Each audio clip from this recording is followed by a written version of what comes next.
Now let's talk about our finances and how the presidential election might influence it. A new survey just came out. A new post-election survey that was just released is breaking down areas of financial concern for Americans on everything from taxes and student loans to health care and employment security. People are also weighing in on how confident they feel with the new president in terms of how it likely will impact their financial future. Ted Beck, president and CEO of National Endowment for Financial Education, has more on the survey and what we should be doing. So Ted, let's start out with some of the findings from the survey and how it relates to finances and how we're feeling. We thought it would be very important to do a national survey the day after the election and find out how people felt about the outcome and how it would affect their own personal finances. So we asked them, are you more confident, the same, or less confident? In regards to President-elect Trump, only 26% said they were more confident about their personal finances, and the rest was pretty equally split between the same or less confident. We asked the same question if Secretary Clinton had been elected, and there only 19% were confident.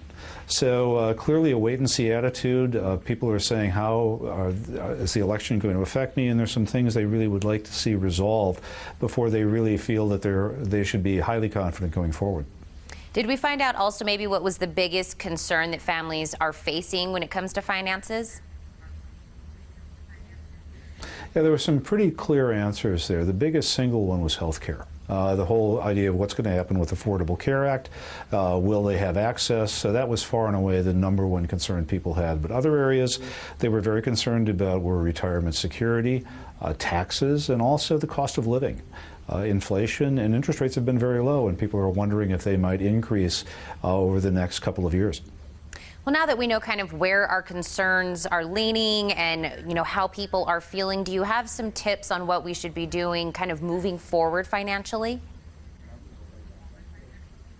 Yes, I think there's some things you can do immediately while you're waiting to see what resolves itself in Washington. Things like looking at your budget and making sure you're comfortable with how you're managing your own money.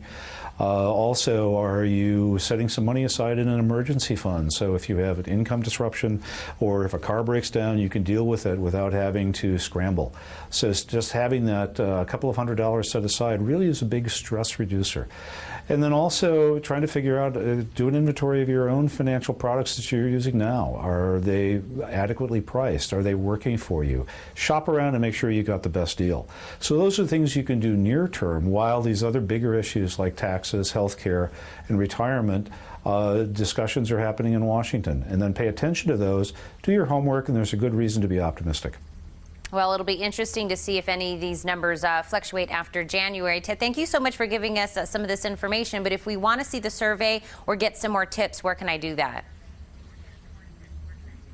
They can go to smartaboutmoney.org, which is our website, which I think will give you some great suggestions on how to run your financial life. We're a nonprofit organization. There's nothing on there that anybody's going to try to sell you. It's all designed to be as helpful as we can to make you financially secure. Again, Ted, thank you so much for your time today. Great, thank you. Stay with us. We'll be right back.